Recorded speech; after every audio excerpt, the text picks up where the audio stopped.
The rain falls like judgment, each drop exploding against the cracked asphalt of the forgotten gas station. Yellow lights flicker overhead, casting shadows that dance like ghosts across the wet pavement. A silver sedan limps into Pump 6, not broken, just tired like the woman who drives it. Where are you watching from? Let us know in the comments. We love hearing your stories. And what would you do if you saw someone mistreated just for looking poor? 1. Speak up, or 2. Record and wait. They say dignity is loud. They're wrong. Sometimes dignity whispers. Sometimes it wears faded scrubs and drives a car held together by hope and monthly payments. Sometimes the most powerful people look the simplest, and sometimes those who mock the poor learn too late who they're really dealing with. The driver's door creaks open. Sarah Mitchell emerges into the rain. 38 years old, her blonde hair escaping as bun in tired wisps. Her blue scrubs hang loose on her frame, darkened by raindrops and the remnants of a double shift. No makeup masks her exhaustion. No jewelry adorns her, except a plastic watch that stopped keeping accurate time years ago. Her white sneakers, stained with antiseptic and sacrifice, splash through puddles as she moves. She is what they call a simple woman. What they mean is invisible. What they mean is too poor to matter. What they don't know is that invisible people see everything. In the back seat, Ryan huddles beneath an oversized hoodie, his small face illuminated by the tablet's glow. His inhaler sits beside him. Not a toy, but a lifeline. At 10 years old, he's learned to breathe carefully, to exist quietly, to watch the world through eyes that have already seen too much. He's learned that when people see his mother's worn clothes, they think she's too poor to respect. They don't know who she really is. 2 minutes, baby, Sarah whispers through the window, her breath fogging the glass. Just getting gas. Ryan nods, returns to his homework, but something in his mother's voice makes him look up again. Something in the way her shoulders tighten as she notices the police cruiser idling like a predator in the shadows. They thought she was just another simple woman. They thought her poverty made her powerless. They were about to learn that sometimes the quietest people carry the loudest truths. They didn't know who she really was. Officer Derek Barnes watches from the cruiser, his thick fingers drumming against the steering wheel. Beside him, Officer Mike Torres cracks his knuckles, a nervous habit that sounds like bones breaking in the silence. "Look at those rims," Torres mutters, gesturing with his coffee cup. "No way that's her car. She looks too poor for those wheels. Probably stole it." Barnes agrees, his lips curling into something that isn't quite a smile. "Look at her. Just another simple woman thinking she's somebody." They exit the cruiser with practiced arrogance, their boots striking the pavement, biting in like hammers against nails. They don't hurry. Predators never do when they think their prey is cornered. They see her worn scrubs, her tired face, and think she's too poor to fight back. They're about to learn how wrong they are. "Evening, ma'am." Sarah straightens at the pump, her hand pausing mid-motion. "Good evening, officers." "This your vehicle?" Barnes asks, though his tone suggests he's already decided the answer. "Yes, sir. Bought it used last month. All my paperwork is current." Her hands move to her worn purse fingers, finding the documents with the muscle memory of someone who's been stopped before Barnes's eyes trace her movements. Cataloging the frayed scrubs, the tired eyes, the shoes that have walked too many hospital corridors. He sees a simple woman and assumes she's nobody. "Mind if we see some ID?" His words drip with false courtesy. Sarah extends her license and registration with steady hands, though her heart pounds against her ribs like a caged bird. Barnes doesn't even glance at the papers. Instead, he holds them between two fingers like something contaminated, then opens his hand. The documents flutter to the oil-stained ground, landing in a puddle that immediately begins to blur the ink. "Oops," he says, his voice heavy with mock innocence. "Clumsy me, the first act of humiliation." They wanted to show this simple woman her place. They wanted to remind her she was too poor to deserve respect. They didn't know who she really was. Inside the car, Ryan's homework forgotten, his small hands grip his inhaler. He knows this dance. He's seen his mother mocked before, seen people treat her like she's too poor to matter. But tonight feels different. Tonight feels dangerous. His fingers find his phone thumb sliding across the screen with the quick efficiency of his generation. A message typed in seconds. "Mom in trouble. 2 cops, gas station, Highway 83. Come now, please." He sends it to Uncle David, then activates the voice recorder, sliding the phone beneath his hoodie where it presses against his racing heart. "He's going to record everything. Gonna pick those up." Torres asks, circling the car like a shark. "Or are you too good for that?" Sarah kneels slowly, her knees touching the wet ground as she retrieves her soaked documents. Water drips from the papers like tears she refuses to shed. Another humiliation for the simple woman who looks too poor to own anything nice. You work at County General. Barnes steps closer, close enough that she can smell the stale coffee and cruelty on his breath. Yes, pediatric ward night shift. Funny, he says, running his hand along her car's hood. You don't look like someone who can afford a car like this. You look too poor. You stealing from the hospital, taking drugs meant for sick kids. I'm a nurse, Sarah says quietly, each word measured. I help children, I don't steal from them. Help children. Torres laughs, the sound sharp as broken glass. Lady, you can barely help yourself. Look at you. Just another simple woman trying to pretend she's somebody. Sarah's eyes catch the sign on the gas station door. Security cameras under maintenance. Her stomach drops. No witnesses, no protection. Just her and her son against men who wear their power like armor. Men who think they can humiliate anyone who looks too poor to fight back. You know what I think? Barnes leans in, his voice dropping to a whisper that somehow carries more threat than a shout. I think you're one of those welfare queens. Pop out kids, collect checks. Probably teach that boy in the back to do the same. That's what simple women like you do, right? Don't talk about my son. The words escape before she can stop them, sharp and protective. Or what? Barnes's hand drops to his belt, not to his gun, but close enough to make the threat clear. You gonna file a complaint? Who's gonna believe you? Look at yourself, too poor to matter. Just another simple woman who doesn't know her place. Inside the car, Ryan's chest tightens, the familiar sensation of airways closing, of air becoming thick as syrup. His hand fumbles for the inhaler, but his fingers shake too much to grip it properly. The phone keeps recording everything, please. Sarah says, noticing her son's distress through the window. My son has asthma. He needs, shut up. Torres slams his hand on the car's roof. The sound echoes like a gunshot. Stop playing victim. That's what you people do, right? Act all pitiful when you get caught. Sarah instinctively reaches for her phone to call for help. Barnes's hand shoots out, striking it from her grasp. The phone skitters across the wet pavement, screen cracking against the concrete. You don't make calls when we're talking to you. That's my property. Sarah's voice rises for the first time, not in anger, but in desperation. My son needs help. Your son needs to learn respect. Barnes growls, grabbing her arm and shoving her against the car. The metal is cold against her cheek, just like his mother needs to learn her place. Simple women don't talk back. Stop resisting, Torres shouts, though Sarah stands perfectly still. Her only movement the rapid rise and fall of her chest. Inside, Ryan gasps, each breath a battle. His small fingers finally close around the inhaler, but Barnes has already seen the movement. The phone continues recording everything from its hidden position.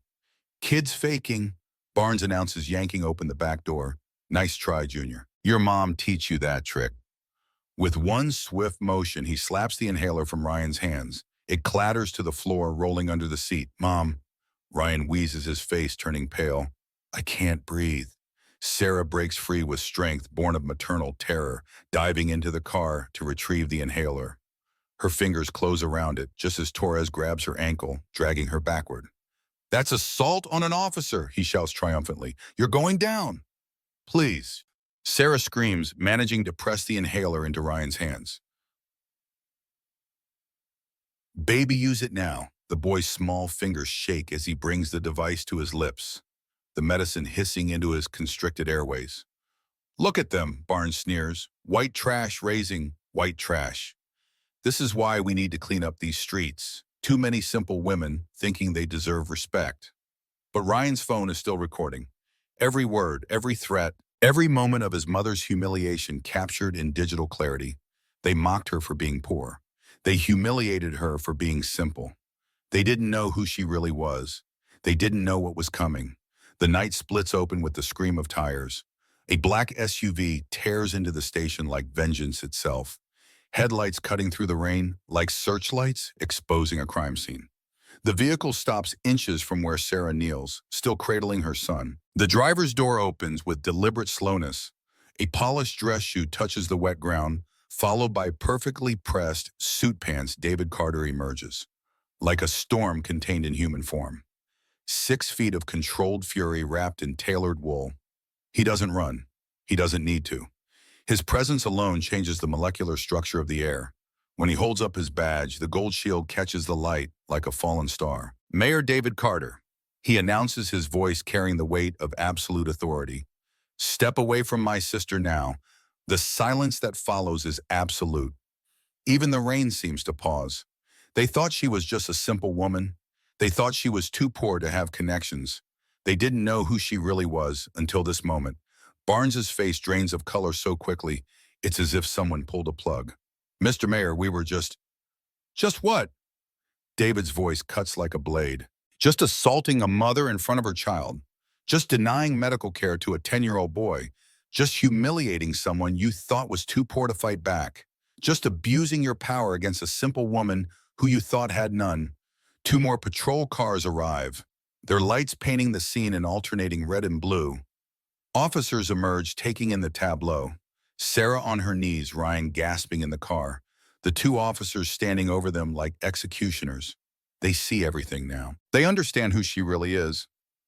Officers Barnes and Torres, David says, his voice now deadly quiet. You are relieved of duty. You will surrender your weapons and badges immediately. You can't. Torres starts. I can, I am, and I will. David kneels beside his sister, his hand gentle on her shoulder. Did they hurt you? Sarah can only nod, tears finally breaking free. And Ryan. He recorded everything. She whispers. Every word. Every threat. Every moment they mocked me for being poor. David's smile is sharp as winter. Good boy. The arresting officers approach Barnes and Torres with handcuffs. The sound of metal clicking, closed echoes like justice itself. This is bullshit. Barnes explodes. She's trash. Look at her. Just a simple woman pretending to be somebody.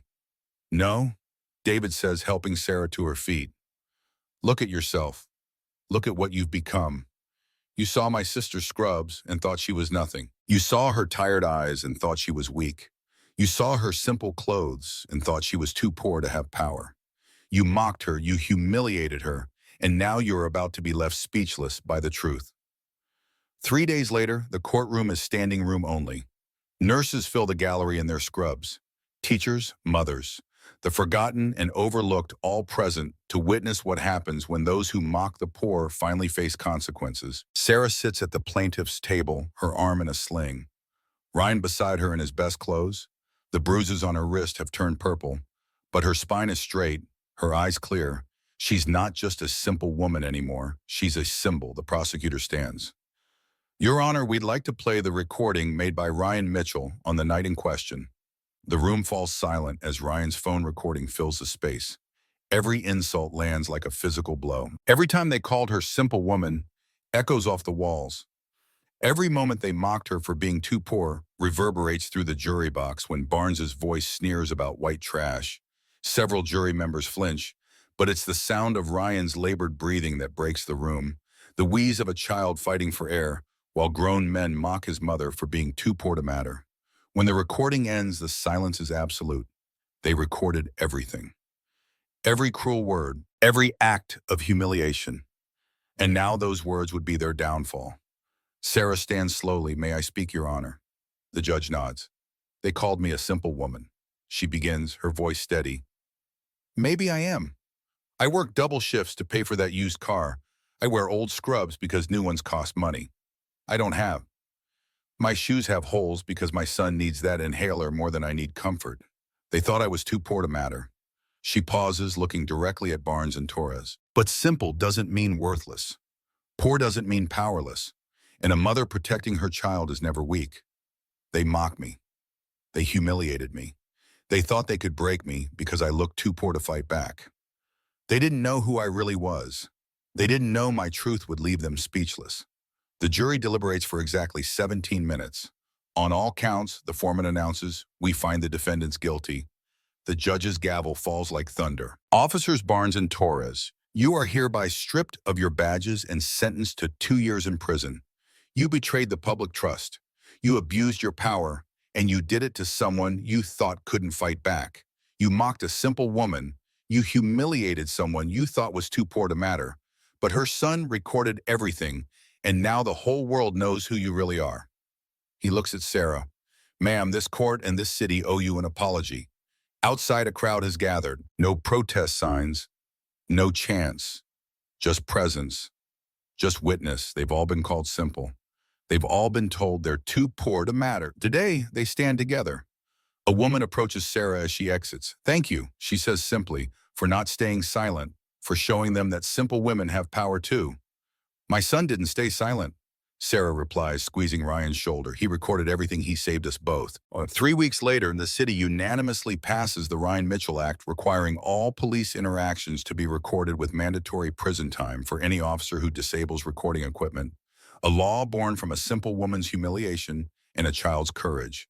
Sarah returns to her night shifts, her scrubs still faded, her shoes still worn, but something has changed. Other nurses nod with newfound respect. Patients whisper their gratitude. Even the doctors treat her differently. They know now that she's not just a simple woman, she's the one who changed everything. One night, an elderly patient grips her hand as she checks his IV. I saw you on the news, he whispers. You showed them that dignity doesn't need a uniform, that being poor doesn't mean being powerless. Sarah smiles, adjusts his blanket, and continues her rounds. Ryan returns to school quieter but somehow taller. When classmates ask about that night, he simply says, sometimes the smallest voice records the loudest truth. Sometimes those who mock the poor get left speechless by reality.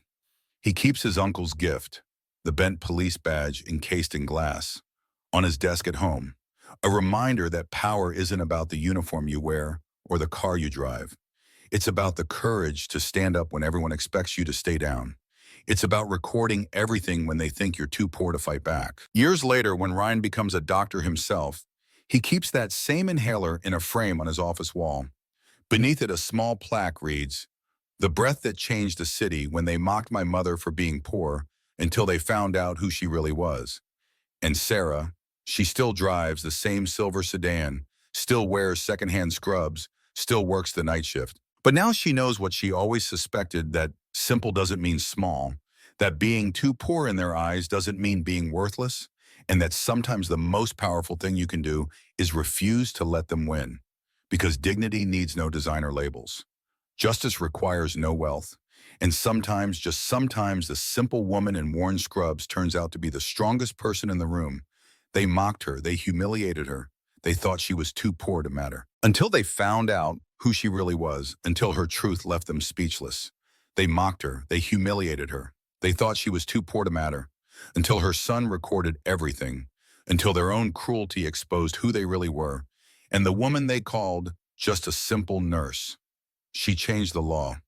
If this story moved, you don't forget to subscribe to Sir Alex Stories for more powerful tales like this one. Because sometimes the ones they dismiss are the ones who change everything.